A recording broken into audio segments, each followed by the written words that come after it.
السلام عليكم ورحمة الله تعالى وبركاته. ألمانيا خرجت لها نيشان مع المغرب. ألمانيا حاولت ما أمكن أنها تراوغ، ولكن في الأخير خرجت يعني بواحد الطريقة أخرى أنها تدعم إسبانيا والجزائر كذلك. غادي نشوفوا اليوم في هذا الفيديو هذا الموقف اللي اتخذته ألمانيا ضد المغرب. غادي نشوفوا هذا الامر هذا، فخليكم معايا حتى الاخير الفيديو. بادئ بدء شفنا بانه اسبانيا غلطات في حق المغرب. اسبانيا دخلات انفصالي بهويه مزوره تحت اسم ابن بطوش، دخلاته ورغم ذلك ما بغاتش انها تعترف بالخطا اللي ارتكبته ضد المغرب. ناصر بوريطه وجه لها الكلام مباشره وقال لها بغينا واحد تفسير لهذا العمل اللي قمتوا به، شنو كتعنيوا به، بغينا كذلك الرد يعني، وبغينا الموقف ديالكم من الصحراء المغربيه، من المناطق الصحراويه، من السياده المغربيه على الصحراء. اشنو كتقولوا في هذا المجال هذا، خصوصا القرار ديال دونالد ترامب؟ يعني خرجوا ليها نيشان مع المغرب على لسان ارانشا غونزاليس، قالت لهم بان اسبانيا راه ما غاديش تغير الراي ديالها لا اليوم ولا غدا. حنا مع مجلس الامن الدولي واللي دارها هي اللي حنايا تابعينها، وما يمكنش حنايا غادي نجيو نقولوا راه صحراء مغربيه. اذا فمنذ ذلك الحين المانيا كذلك من بعد القرار ديال دونالد ترامب شفنا المانيا مشات تجري قالت لهم خصنا اجتماع عاجل وطارئ. فجمعات الاتحاد الاوروبي وقالت لهم بانه هذه القضيه هذه ديال اللي دار دونالد ترامب فحنايا ضدها لانها احاديه الجانب، وهذا الشيء هذا كيخصو يكون يعني واحد الجماعه اللي غادي يتكلم عليه ماشي غير شخص واحد. اذا فناضت واحد المشاكل منذ ذلك الوقت. فالمغرب كلاصاهم بجوج، اسبانيا في قنت والمانيا في قنت لحد الساعه. المانيا الاسبوع اللي فات شفناهم كيشكيو وكيبكيو. المانيا تتنبه السياح، تتنبه الالمان اللي غادي يمشيو للمغرب وتتقول لهم اياكم ثم اياكم، راه لا مشيتوا للمغرب وتبلوكيتيو خصوصا مع هذه الجائحه هذه راه ما كاينش اللي رايحل لكم المشاكل ديالكم، لانها عارفه راسها ليش تتخطط، وعارفه راسها بانها غتفاقم يعني الازمه ديالها مع المغرب، اوليو باش غادي يكالميو لو جو حتى هما راهما كيزيدوا يشعلوا العوافي. اذا فاليوم اسبانيا شفناها كتحاول هنا وهناك بغض فعل قضيه الهجره. دابا هما خداو هذه هي النقطه اللي كيلعبوا عليها، خصوصا نهار سمعوا بان المغرب راه غادي يسترجع سبته ومليليه وانها غير قضيه وقت فقط. هذه لعبات ليهم على الدماغ مزيان وقالوا اشنو غنديروا، دونك غادي نحاولوا نلبسوها قضيه اللي هي اوروبيه باش تدعمنا اوروبا، لانها الان تحتمي باوروبا. اسبانيا تحتمي باوروبا، واوروبا يعني من ضمنها كاينه المانيا، والمانيا اللي هي عنصر رئيسي وعنصر اساسي في الاتحاد الاوروبي، عندها يعني الكلمه ديالها في الاتحاد الاوروبي والكلمه ديالها مسموعه. لذلك فاسبانيا الان دازت لألمانيا، لأن شفنا اللقاء مع جو بايدن ما اهتمش به نهائيا والأمر كان باين وواضح. إذا فهو إسبانيا تخطط، يعني تخطط وما مريتياش وما جالساش، كتخطط لحوايج اخرين. فهنا دازوا لجهه دازوا لألمانيا، وألمانيا من طبيعة الحال عبر السفارة ديال ألمانيا بالجزائر غادي يخرج البلاغ. إذا باش تشوفوا يعني كيف يتعاملون ومع من يتعاملون. كيتعاملوا مع الجزائر، والجزائر مع إسبانيا، إسبانيا مع ألمانيا، ألمانيا يعني الاتحاد الأوروبي كامل. إذا شفنا البرلمان الأوروبي كيفاش أنه اعتبر أن المغرب غلط منين فتح الحدود او منين خلى المهاجرين يوصلوا حتى لسبته يعني، وداك العدد الكبير خصوصا الاطفال. وهما الان تيلعبوا على جوج ديال الجوايه يعني دوبل فاس. كيلعبوا على انه راه سبته هي مدينه اللي هي اسبانيا، وانها كتعتبر حدود اللي هي اوروبيه، وان اوروبا عليها ان تحميها من هذه القضيه هذه.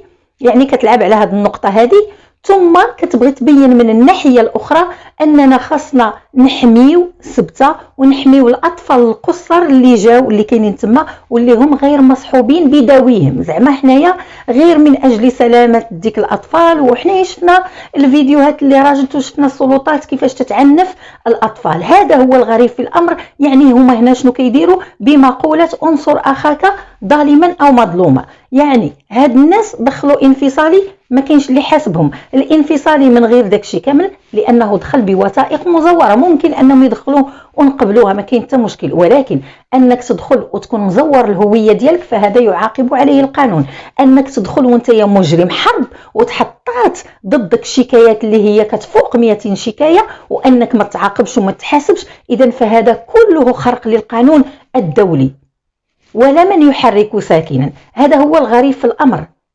يعني الاتحاد الأوروبي اليوم بعض الدول ماشي كل شيء طبعا، هذا ألمانيا وإسبانيا هادو الموقف ديالهم واضح وضوح الشمس، فهم ضد المغرب وضد ما يقوم به المغرب في الصحراء وضد القرار ديال دونالد ترامب. إذن فألمانيا هي بدورها غادية تضغط على الإدارة الأمريكية، رغم أن الإدارة الأمريكية ما غاديش تسمع لهم طبعا، ولكن ذاك الضغط غادي يخلي على الأقل جو بايدن كما قلتها لكم سابقا ومازال غنقولها، ربما غادي يخلي القضية يعني القرار ديال دونالد ترامب غيبقى هكذا وما غاديش يزيد، هو يزيد يأكد يعني يأكد عليه ويزيد يخرجه للوجود وما يبقاش غير قرار ديال واحد الرئيس اللي هو سابق. واش فهمتوا كيفاش القضية؟ المهم اليوم اشنو هو الجديد في الامر؟ والسفارة ديال ألمانيا في الجزائر اشنو هو البلاغ اللي خرجت به؟ خرجت ببلاغ انها غادية توضع الحراسة على سبتة، وتقريبا غادية توضع ما يقرب 3000 جندي ألماني وأكثر من 130 ضابط شرطة ألماني غتوضعهم على الحدود. ويعني حسب ما روجوا له أنها مجرد مثلا أنهم غيقوموا بتدريب عناصر ديال الشرطة وقوات أمن ومكافحة الإرهاب. أي إرهاب يتكلمون عنه؟ اللي دخلوهم أطفال صغار لا حول لهم ولا قوة. الإرهاب الكبير هو ابن بطوش الذي دخل بالهوية المزورة، يعني ابن بطوش هذا هو الإرهابي الكبير الذي قام بجرائم لا تعد ولا تحصى.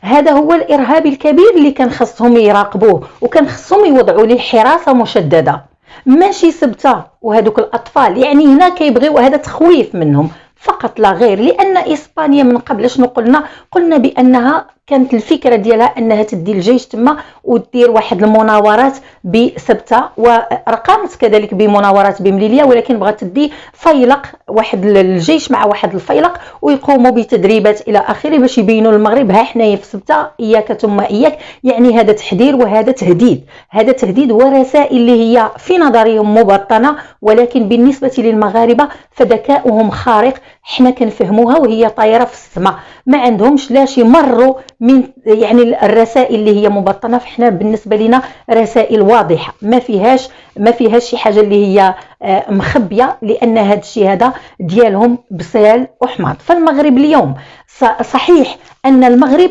تضامنت معه جامعة الدول العربية، تضامن معه الاتحاد البرلمان العربي والإفريقي، تضامنت معه منظمة التعاون الإسلامي، تضامنت معه جامعة الدول العربية، تضامن معه مجلس دول الخليج. يعني عرف كاين واحد التضامن، ولكن التضامن يعني ما وصلش لتضامن ألمانيا مع إسبانيا، يعني بإرسال رجال الشرطة والضباط والعساكر إلى غير ذلك. إذن هادو علاش كيقلبوا على الحرب نيشان، هاد الشيء علاش يقلبوا. ولكن المغرب بالحكمة ديالو وبالرزانة ديالو وبالدبلوماسية وبالذكاء السياسي راه كنعرفوا بأن المغرب داهية من الناحية السياسية، لا خوف عليه، عارف كيفاش غادي يطاكي هاد الكلاب الضالة، عارف كيفاش يطاكي الأعداء ديال المغرب وأعداء السيادة ديال المغرب، عارف كيفاش غادي يجاوبهم، وكل حاجة كتجي في الوقت ديالها،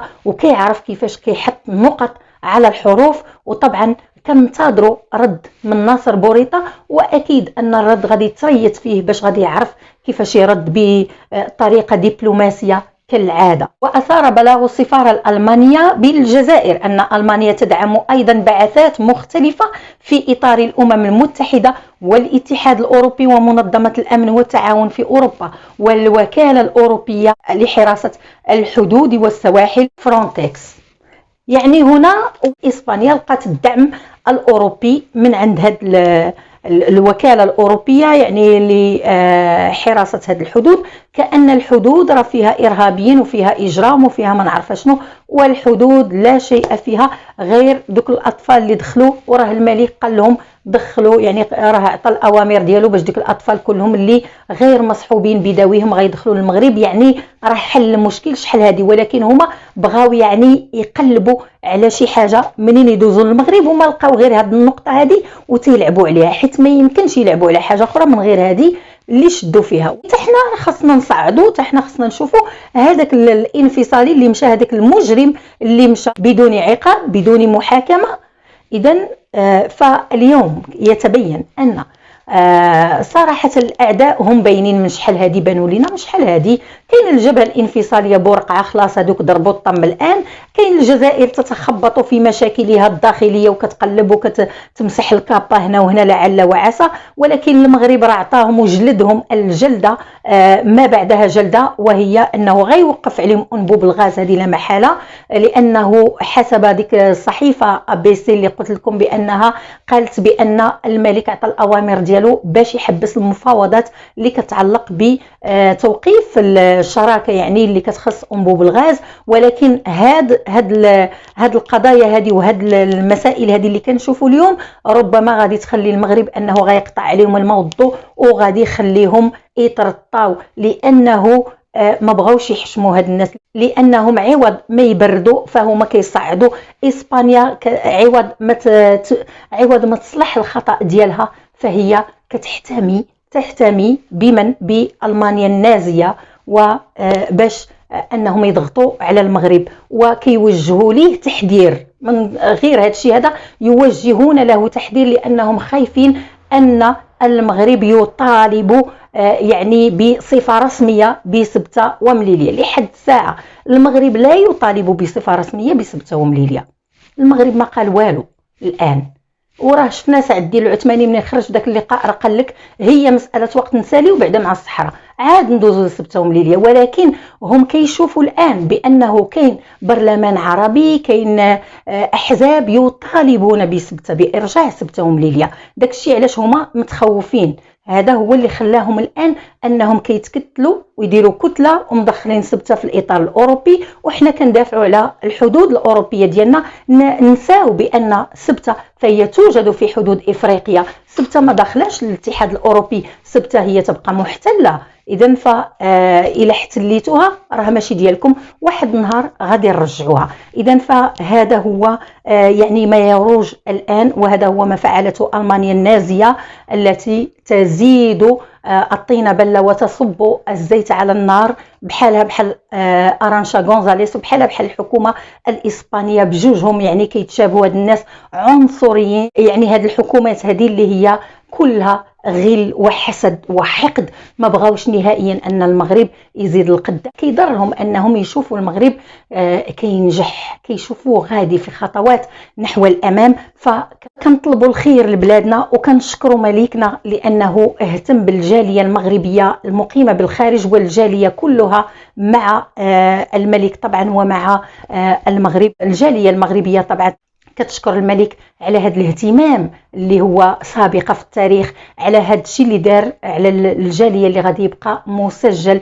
بمداد من الفخر والاعتزاز في التاريخ المغربي. بهذا كنقول لكم شكرا على المتابعة وإلى اللقاء.